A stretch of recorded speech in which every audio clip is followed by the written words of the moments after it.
I took care of myself for 12 years, then my parents tried to force me to pay my sister's $40,000 debt using a lawyer and family loyalty. After 12 years of making it on my own, out of nowhere, my parents demanded I cough up $40,000 to pay off my sister's debt. Then, to really drive it home, they got a lawyer involved to try and legally guilt me into family loyalty. Hey folks, I've been lurking around here for a while now but never actually posted anything myself. Honestly, I never thought I'd have a reason to. But lately? My family's pushed me to the edge. I'm finally at the point where I need to hear what other people think. No matter what I do, it feels like I'm always painted as the bad guy. And I'm worn out. So here's what's been happening. I'm a 30-year-old guy, and I've been living completely on my own since I turned 18. And when I say on my own, I mean in every way, emotionally, financially, you name it. My parents weren't exactly the nurturing or supportive type. They weren't the kind to cheer you on or make you feel special. Instead, there was this unspoken rule in our house that shaped everything growing up. My little sister Haley could do no wrong, and I was the one expected to always have it together. When Haley screwed up, and believe me, she screwed up constantly, it just got swept under the rug. My mom would brush it off with, "She's just sensitive." Or, "She'll grow out of it eventually." Which basically meant, let's pretend this never happened and hope she figures her life out later.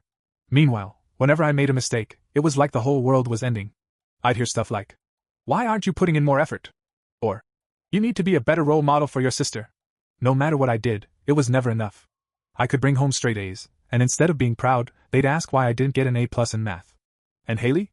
She barely scraped by, but they'd pat her on the back and say, "At least you're trying, sweetheart." That whole dynamic didn't fade as we got older. If anything, it got worse. Haley stayed with my parents well into her mid-20s, jumping from one failed job to the next. There was always some excuse, never her fault, of course.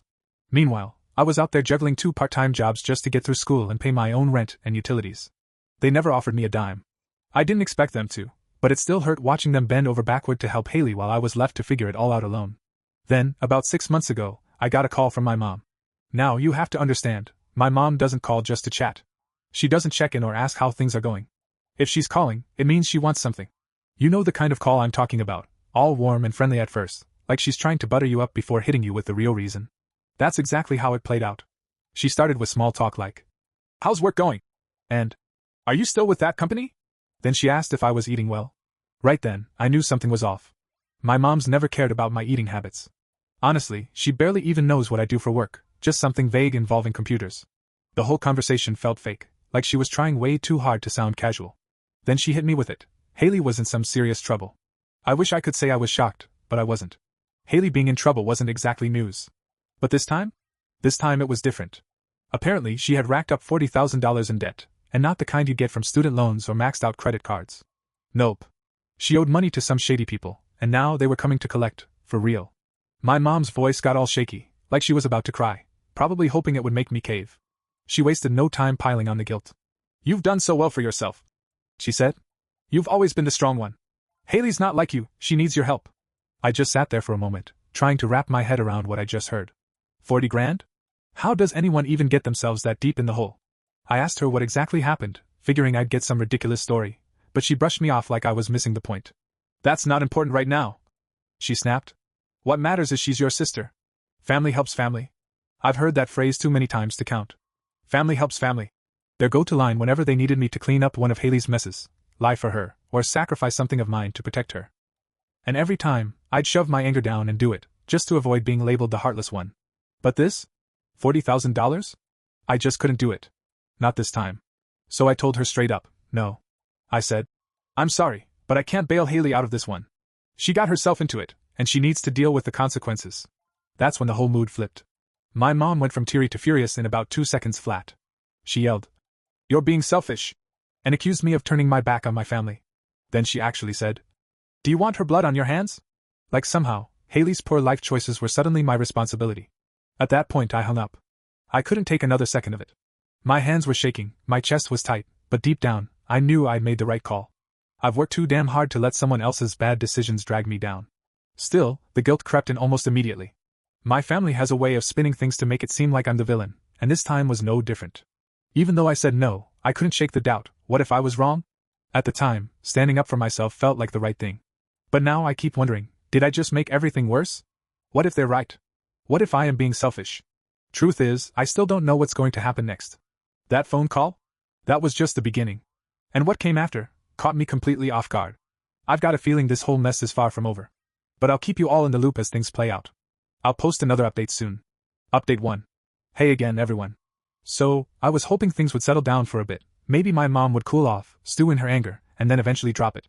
Turns out, I couldn't have been more wrong. Everything spiraled fast, and I wasn't ready for how bad it would get. It's been an absolute nightmare, and I'm still trying to wrap my head around all of it. Let me walk you through it. Right after I hung up on my mom, I figured she'd stay mad, but I had no idea just how far she'd take it. The guilt-tripping and constant harassment started almost immediately. My phone was blowing up nonstop. At first, it was just texts from my mom. Stuff like, "We raised you better than this," and "You'll regret turning your back on your family." Then my dad, who normally stays silent and lets her do the talking, chimed in. His messages were short but loaded. Things like, "You're better than this," and "Do the right thing. Think about Haley." Oh, and it only got worse from there. Haley didn't hold back. She sent this long, whiny text full of drama about how her whole life was falling apart, and how I was heartless for abandoning her. She actually wrote stuff like, "I've always looked up to you, and now you're just leaving me to suffer." And then the kicker. "You're rich. It's not like $40,000 would even make a dent for you." I couldn't help but laugh at that one. Rich? Seriously? Just because I'm not barely scraping by every month doesn't mean I've got piles of money lying around. The entitlement in her message was honestly mind-blowing. I didn't respond to any of it. I figured if I just kept quiet, they'd eventually get the message that I wasn't going to budge, and maybe they'd finally drop it. But a few days later, my aunt called. She's one of the few relatives I actually get along with, so I answered. The tone in her voice said it all. She sounded uncomfortable, like she really didn't want to be making that call but felt like she had no choice. She said my mom had been going around telling the whole family that I was refusing to help Haley, just standing by and letting her fall apart. According to her, Haley's life was hanging by a thread, and I was heartless enough to sit back and watch it happen. My aunt didn't exactly take my mom's word as gospel, which I appreciated. She said she wanted to hear my side of things before jumping to conclusions. So, I told her everything.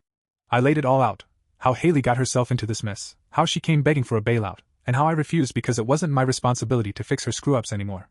To my relief, my aunt was stunned but supportive. She told me I wasn't wrong for saying no and that Haley needed to face the fallout from her own choices. Hearing that helped a little, but by then, the damage had already been done. My mom had spun her version of the story so far and wide, twisting it just enough to make me look like the villain. I started getting messages from cousins, uncles, and even some old family friends.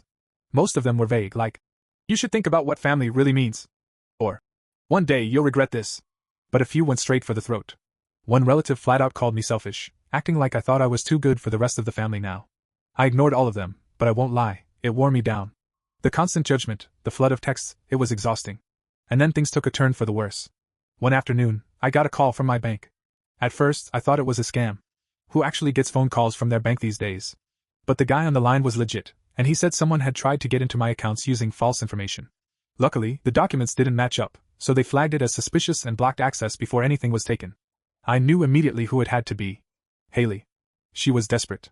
She already roped in the whole family. Why wouldn't she try to go straight for my money next? I called the bank for more details, but all they could tell me was that they'd frozen my accounts as a safety measure.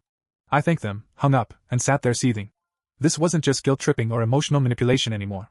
This was criminal. I needed answers. So I started thinking about confronting Haley directly. If you were in my shoes, what would you have done? I'd really like to hear from others about how they'd handle something like this. Thanks again for sticking with me through all of this. I'll keep posting as things unfold. Update 2. Hey again, everyone. So, I'm guessing some of you have been waiting to hear how things went when I finally confronted Haley. Sorry for the delay, but here's what happened. Later that same evening, I decided to go to her place. I was still fuming but determined. I didn't text or call ahead. I didn't even know what I was going to say. I just knew I needed to look her in the eye and get the truth out of her.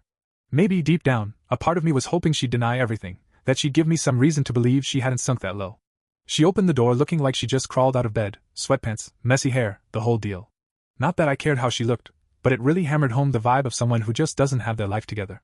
She leaned against the doorframe like this was just some casual visit. "What are you doing here?" she asked, like nothing was wrong. I didn't waste any time. I held up my phone with the bank alert still on the screen and asked straight out. "Did you try to steal from me?" My voice was definitely louder than it needed to be, but I couldn't help it. I was livid. She froze for a second. I honestly thought she might lie. Try to talk her way out of it. But nope. She just rolled her eyes and said, "Oh, come on. You weren't going to help me. What else was I supposed to do? What else were you supposed to do?" I repeated, staring at her in disbelief. "You seriously think trying to steal from me was your only option? That's not just wrong, Haley. That's illegal." She shrugged like I just caught her borrowing a shirt or something. No big deal. Then she crossed her arms and said, Mom and Dad told me you'd come around eventually. They told me to push a little harder, said you'd cave if it got serious enough. I couldn't believe what I was hearing. You're joking, right? I asked. They encouraged you to do this? To commit fraud? She shook her head. They didn't say to commit fraud. They just said you wouldn't let me sink if it looked bad enough. And guess what? I am sinking. I don't have anyone else. I was so angry I could barely see straight. You don't have anyone else because you've burned every bridge you ever had. I snapped. This isn't just about the money, Haley. It's about how you've never once taken responsibility for anything. And now you're dragging me into your mess because you're too damn selfish to clean it up yourself. She didn't even blink. You're being dramatic, she said, waving me off. It's not like I actually got any money. The bank stopped it, didn't they? So what's the big deal? What's the big deal? I repeated, my voice rising. The big deal is that you tried. The big deal is that you felt entitled to steal from me just because your life's a mess. And even worse, Mom and Dad think this is somehow okay. That seemed to finally hit a nerve. Her face twisted into this mix of anger and shame. But instead of backing down, she doubled down. You think you're so much better than me. She spat. Just because you've got a nice job and some stupid house, you act like you're above the rest of us. Let me tell you something, big brother, you wouldn't be where you are without Mom and Dad.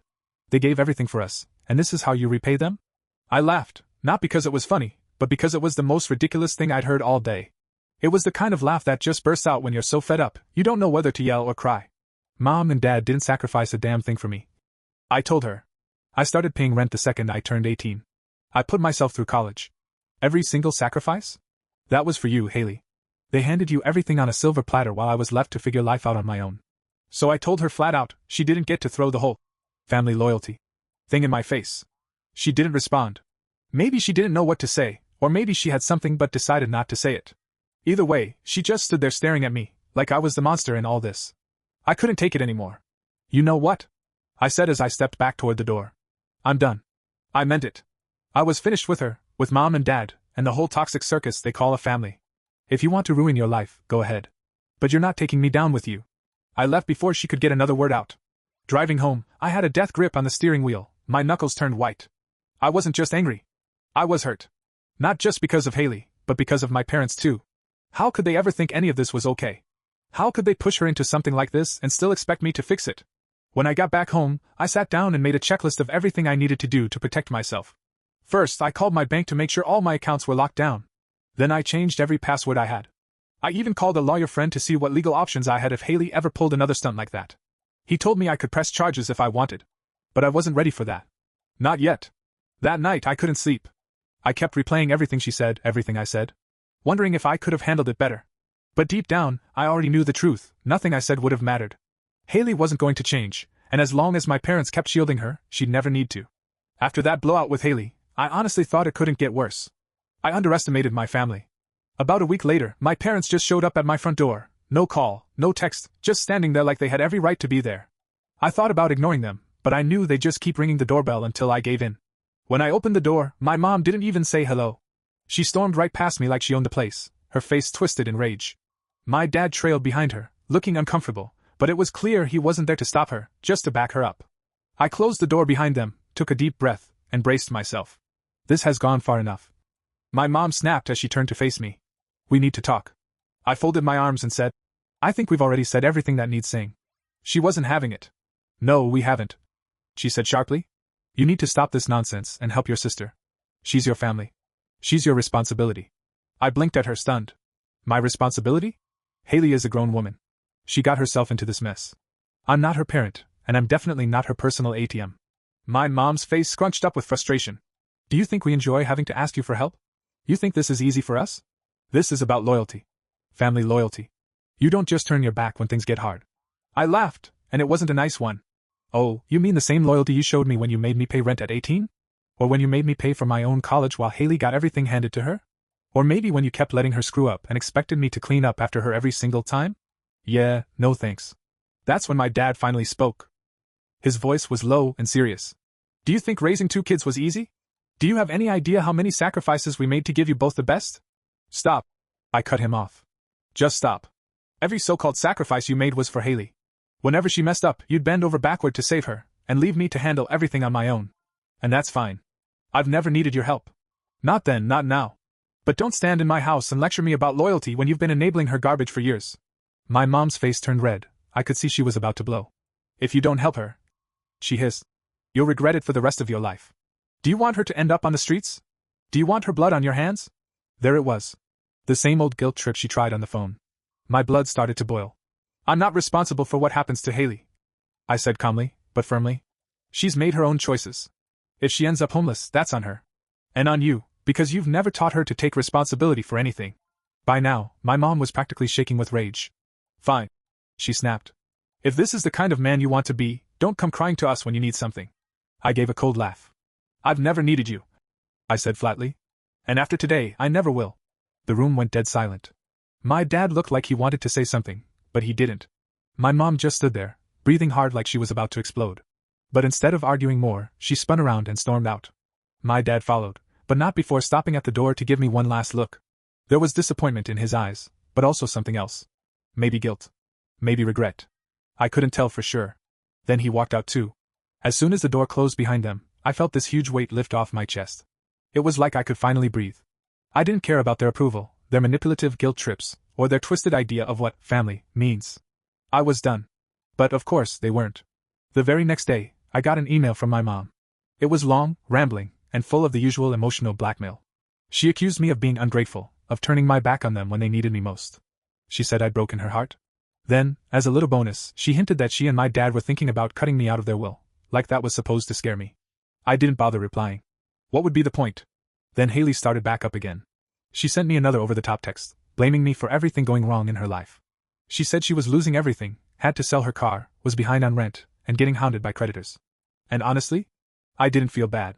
Haley had dug her own grave, and now she had to lay in it. A few days passed, and then I got something I never expected, a letter from a lawyer. Not mine, theirs. Yep. My own parents were threatening to sue me. According to the letter, I had a moral obligation to financially support Haley. And by refusing to help, I'd apparently caused irreparable damage to the family. I mean, I actually laughed out loud. It was that ridiculous. I forwarded it to my lawyer, and he didn't even blink. He told me straight up it was complete garbage, they didn't have a legal leg to stand on, and nothing would come of it. Still, the fact that they even tried to take legal action against me? That was it. The last straw. I was done. With Haley, with my parents, with the entire toxic mess they called a family. I blocked their numbers, wiped them off my social media, and let the few relatives I still talked to know that I didn't want to hear a single word about Haley or my parents again. Most of them got it. A few tried to play peacemaker, telling me I should try to make things right. But there's no peace to be made when people only see you as a human safety net for your sister's train wreck life. And here's where I'm at now, I feel miserable. Is it normal for a family to go this far? Final update. Hey everyone. I figured I'd post one last update now that I've had time to get everything sorted out. After tossing their lawyer's letter into the trash, and forwarding it to my lawyer just in case, I finally made a decision I'd been wrestling with for years. I was cutting them off. For good. No more half measures. No more hoping they'd change. I was going completely, permanently no contact. That ridiculous stunt with the lawyer proved they weren't just lost, they were spiraling. And I wasn't going to let them drag me down with them. So I hit the block button. On everyone. Mom. Dad. Haley. Every number, every email. Gone. Honestly, there was something weirdly satisfying about it, like I was finally claiming my own space. Then I scrubbed my social media. Deleted them, unfriended anyone connected to them. I wasn't leaving any doors cracked open. I sent one last message out to the few family members I still liked, mostly cousins, telling them I was done with the drama and kindly asking them not to play middleman. Most of them respected it. But a few hit me with the classic line, "But they're your family." My answer was simple: being family doesn't give you the right to treat me like crap. The hardest part was breaking the news to some mutual acquaintances, people who knew my parents and hadn't seen the ugly side of things. Some of them couldn't believe what I told them. Like I had to be exaggerating, or there was more to the story that I'd conveniently left out. One guy even asked, "Are you sure there's nothing else going on?" Like I'd forgotten to mention that I was the bad guy the whole time. It sucked. But I let it go. The people who mattered believed me. That was enough. The first week without contact wasn't easy. Not because I missed them, I didn't, but because they didn't back off. Even though their numbers were blocked, they still found ways to reach me. My mom started calling from private numbers and leaving long, dramatic voicemails. Full of guilt and manipulation. Stuff like, "We just want to talk." Or, "You're punishing us for trying to do the right thing." I didn't listen to most of them. I'd hear her voice, recognize the number, and delete it on the spot. Then came the letters. It was like they left the lawyer's office and went straight to the post office. Letters started showing up immediately. At first, they were mostly from my mom, pages and pages of handwritten emotional manipulation. She went on about all the sacrifices she made, how much I'd hurt her, how I'd shattered the family. Then my dad chimed in. His was shorter, colder. One letter straight up said, "If you don't help Haley, don't expect us to ever forgive you." Forgive me? For what? For not letting my sister rob me? For not condoning her selfishness? The arrogance was laughable. By the second week, their letters went from desperate to unhinged. My mom's messages got darker. She wrote stuff like, "You'll regret this one day," and "You'll be sorry when it's too late." It wasn't just guilt anymore. It was emotional warfare. My dad? He didn't hold anything back. His emails were venomous, calling me selfish, ungrateful, arrogant. Accusing me of forgetting where I came from. He even said I was betraying the people who made you who you are. It wasn't about helping Haley anymore. It was about control. They couldn't stand the fact that I'd broken free. And then came Haley's grand finale. She mailed me this long, handwritten letter, probably because she figured I'd blocked her online, pouring her heart out about how I'd hurt her, how abandoned she felt, how she was drowning. She wrote, "You've always been my rock, and now you're leaving me to sink." And of course, she wrapped it all up with another plea for money, this time for $5,000. She claimed it would help her get back on her feet and even promised to pay it back once things got better. I laughed so hard I almost cried. After everything? She still thought I'd bite. But none of that compared to what happened next. My mother actually showed up. At my job. Yeah, she came storming into my office building like a woman on a mission. She barged into the lobby, demanding to see me. When the receptionist refused to let her through, she lost it. She started yelling, loud enough for the whole building to hear, calling me a horrible son, screaming about how I was destroying the family. Security had to physically remove her from the building. I was standing up on the mezzanine, watching it all unfold. Frozen in place. My coworkers didn't say a word, but the looks on their faces? Pure disbelief. They didn't need to say anything. I could feel it. In that moment, standing there after my mom's outburst at my office, I wished the ground would just open up and swallow me whole. Not out of fear, just complete, exhausted embarrassment. That was it for me. I wasn't just angry anymore. I was done. That night I got serious. I didn't call that lawyer buddy I'd casually chatted with before. This time, I reached out to an actual family law attorney. A pro. I laid everything out for her. The non-stop harassment. The guilt-tripping. The entitlement. The straight-up insanity. She listened carefully, asked a few sharp questions, and then told me exactly what steps to take. The very next day, we drafted a cease and desist letter and sent copies to every single one of them. My mom, my dad, Haley, and even their lawyer. It was direct and firm. Do not contact me again. If you do, I'll take legal action. No warnings, no second chances. Honestly, I didn't think it would work. I expected more drama. More calls. More chaos. But shockingly, they stopped. My mom's daily voicemails vanished. The constant stream of letters just ended. Even Haley, the reigning queen of manipulation and guilt, went silent. 6 months out, life looks completely different. It's quieter. Lighter. Honestly? It's better. It wasn't easy cutting them off, but choosing myself over their non-stop madness was hands down the best decision I've ever made. Of course, there are still a few relatives who don't get it. They keep recycling the same old phrase, but they're your family. And I've got my answer ready every time. Family doesn't mean a damn thing if they don't respect you. Blood doesn't give someone the right to trample your peace or drain your sanity. You don't owe anyone your time, your money, or your emotional health just because you shared DNA. Setting boundaries isn't cruel. It's survival. Honestly, going no contact was the cleanest, most freeing choice I've ever made.